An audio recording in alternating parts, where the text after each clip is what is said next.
A pergunta, dá para ser bom sem Deus? É, à primeira vista, legítima.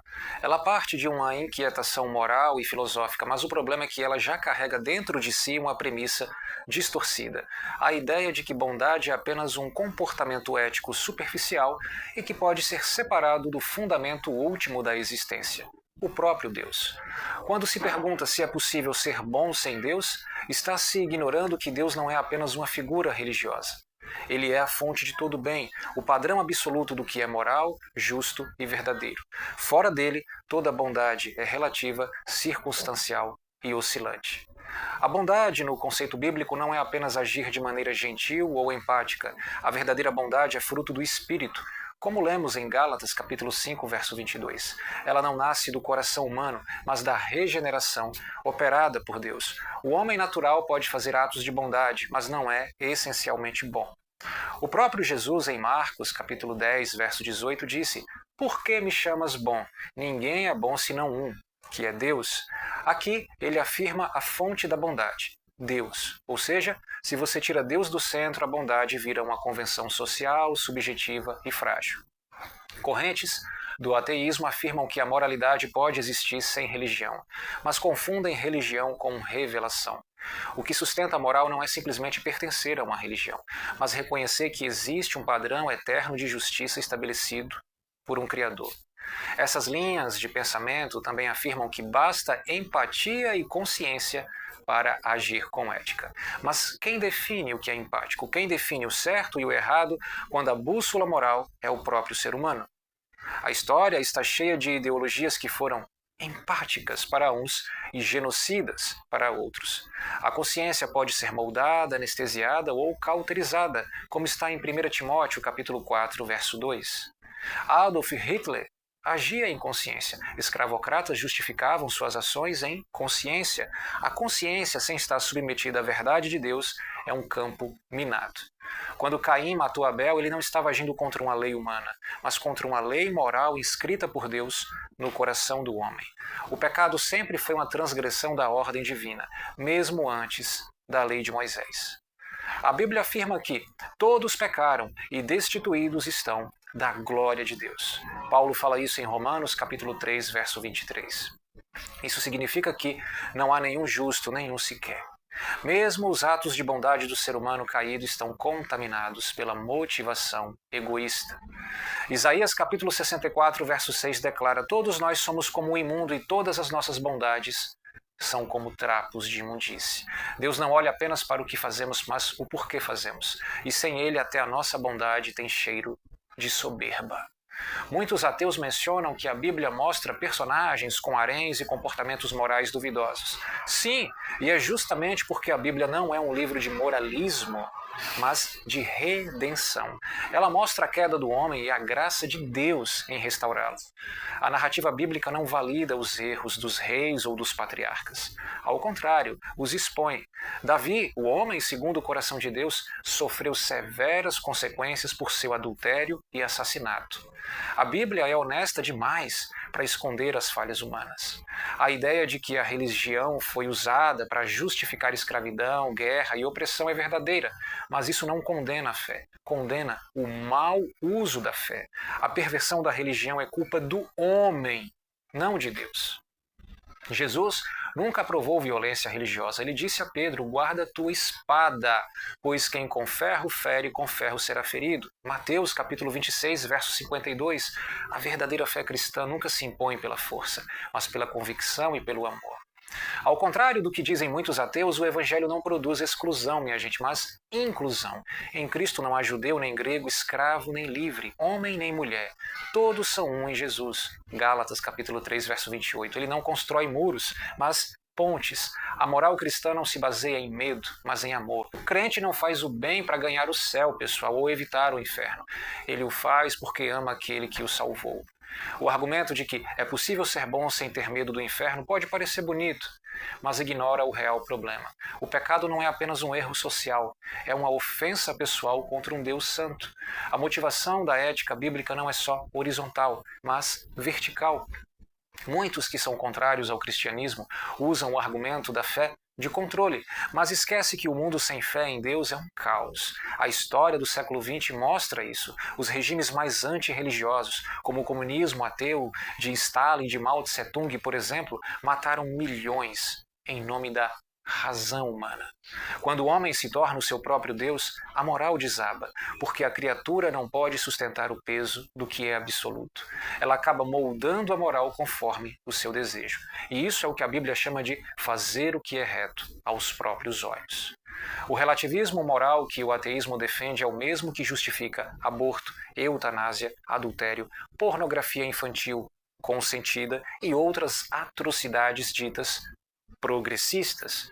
Quando não há Deus, tudo é permitido, como dizia Dostoiévski. O bem sem Deus vira um bem negociável, ajustável e, no fim, descartável. Hoje é certo, amanhã não é mais. O padrão flutua como as opiniões das redes sociais. Mas a palavra de Deus permanece para sempre, como diz Isaías, capítulo 40, verso 8. A ética cristã é sólida porque está fundada em um Deus imutável. Eu sou o Senhor e não mudo. Malaquias 3:6. Por isso o certo e o errado não são negociáveis, são verdades eternas, não sentimentos passageiros. Quando se remove Deus do centro da moral, substitui-se o Criador pela criatura. E aí, o bem vira produto da conveniência. O que é ético passa a ser aquilo que agrada a maioria, e a maioria já apoiou absurdos históricos. É por isso que Deus estabeleceu sua lei não apenas em tábuas de pedra, mas também em nossos corações. Romanos capítulo 2, verso 15. Mesmo os que não têm a Bíblia sabem que matar, roubar e mentir é errado, porque essa consciência é dom de Deus. A moral cristã não anula a empatia humana, ela a expande, porque ensina que todo ser humano é imagem de Deus e, por isso, tem dignidade inegociável. A ética secular vê o homem como produto do acaso. O cristianismo vê como obra-prima divina. A moral bíblica resiste às ondas do tempo porque não é fruto de cultura, mas de revelação. O mesmo Deus que disse, não matarás, disse também, amarás o teu próximo como a ti mesmo. Ele não muda, ele é santo, ele é amor. Muitos ateus confundem abuso da religião com essência da fé, mas seria o mesmo que condenar toda a medicina por causa de um médico criminoso. O mau uso de algo bom não anula sua verdade, apenas revela o quanto o ser humano precisa de redenção. A fé não é inimiga da razão. Agostinho, Pascal, Newton, Kierkegaard e tantos outros mostraram que pensar profundamente é parte da adoração. Amar a Deus com toda a mente é um mandamento. Marcos, capítulo 12, verso 30.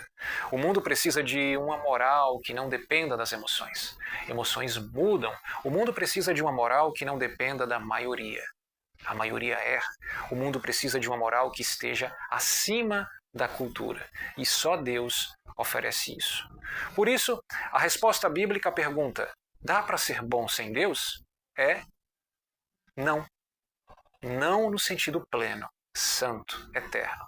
Você pode fazer o bem aos olhos dos homens, mas a verdadeira bondade é viver para a glória de Deus e segundo a sua vontade.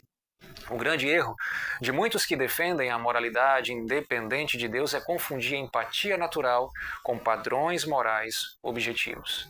A empatia, pessoal, é uma emoção. A moral é um julgamento sobre o certo e o errado. Emoções são mutáveis e subjetivas. Julgamentos morais precisam de fundamento estável. Sem Deus, esse fundamento fica à mercê da cultura ou da conveniência. Um ateu pode ser bom? Sim, claro, mas a bondade que ele pratica não prova que a moralidade pode existir sem Deus. Mostra apenas que ele age conforme a imagem e semelhança do Criador, mesmo que ele não reconheça isso. A Bíblia afirma que a lei de Deus está escrita no coração. Há um senso moral implantado por Deus na alma humana. A objeção de que a Bíblia contém atos violentos, guerras e ordens duras é sempre usada para deslegitimar sua autoridade moral. Mas isso revela uma leitura superficial e descontextualizada. As guerras do Antigo Testamento, por exemplo, não são instruções morais universais, mas eventos específicos num contexto histórico com propósitos redentores e justiça divina. Não se pode julgar os atos divinos como se Deus fosse apenas um agente entre homens. Ele é o Criador. Quando ele julga, não o faz como um ser limitado, como eu ou você, mas como legislador supremo. A pergunta correta não é por que Deus mandou matar os cananeus, mas porque Ele ainda tem misericórdia de nós, que transgredimos sua justiça diariamente. A crítica de que há escravidão na Bíblia ou mandamentos que soam machistas ignora as distinções entre prescrição e descrição. A Bíblia narra culturas patriarcais e práticas escravistas, mas não as aprova como ideais eternos. Pelo contrário, sua ética prepara o terreno para a libertação de escravos e a dignidade da mulher. Vide a revolução ética trazida por Jesus. Quando Jesus tratou a mulher adúltera com compaixão, lá no Evangelho de João, capítulo 8, falou também com a samaritana, lá em João, capítulo 4, e ele foi servido por mulheres, lá em Lucas 8. Quando ele fez isso, ele estava rompendo com o sistema opressivo do seu tempo. O apóstolo Paulo, ao dizer que em Cristo não há judeu, nem grego, escravo, nem livre, homem, nem mulher, em Gálatas, capítulo 3, verso 28, abriu espaço para uma ética de igualdade baseada em Deus. O ponto mais grave da proposta ateísta é o abandono de um padrão absoluto de justiça. Sem um Deus moral, quem decide o que é justo? A maioria? A história nos mostra o que maiorias foram capazes de legitimar: escravidão, nazismo, genocídios. Um padrão moral sem um legislador eterno é areia movediça. Os defensores de uma moralidade secular esquecem que os direitos humanos nasceram em solo encharcado de cosmovisão cristã. A dignidade humana, a liberdade, o valor da vida, tudo isso tem raízes na doutrina bíblica de que o homem é a imagem de Deus. Gênesis, capítulo 1, verso 27. Quando um secularista chama ou clama por justiça, ele está, sem saber, bebendo de um poço que não foi cavado por ele. Está apelando para uma moral herdada da fé que ele mesmo nega. Não existe moralidade verdadeira fora de Deus, apenas a memória de uma moral que ainda sobrevive na consciência cultural. Dizer que a moralidade evolui, como afirmam muitos ateus, é um raciocínio no mínimo perigoso. Se ela evolui, ela também pode regredir. E quem será o árbitro dessa evolução? A maioria da sociedade? As ditaduras também tiveram maioria. A moral que se baseia na empatia pode ser muito bela, mas também é limitada. Um psicopata, por exemplo, não tem empatia. Ele sente prazer na dor alheia. Ele é incapaz de compaixão. Sem um padrão moral externo, o psicopata não está errado. Ele é apenas diferente. A Bíblia nos oferece mais do que empatia. Ela nos oferece justiça. E justiça inclui correção, limite e responsabilidade. Amar não é passar a mão na cabeça do erro, é conduzir o pecador à verdade que liberta.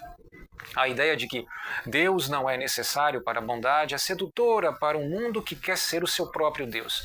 Mas ela não se sustenta diante da realidade. Se tudo é permitido, por que não o egoísmo, a mentira, a violência, quando convenientes? A verdadeira bondade não se limita ao que sentimos. Ela responde a um padrão superior que julga nossos sentimentos e os submete àquilo que é bom por natureza. Deus é esse bem supremo. Fora dele, tudo é arbitrário. A fé cristã não propõe uma moral de barganha. O cristão não age bem apenas por medo do inferno. Ele ama porque foi amado primeiro. 1 João capítulo 4, verso 19. Ele perdoa porque foi perdoado. Ele serve porque foi servido por Cristo. Isso não é troca, é gratidão. A crítica moral religiosa é válida quando se refere à hipocrisia. Mas a hipocrisia não é exclusividade da religião, é falha humana. O problema não está na moral de Deus, mas na incoerência de quem diz segui-la e não vive segundo ela. A moral do Evangelho é mais profunda do que qualquer moral secular.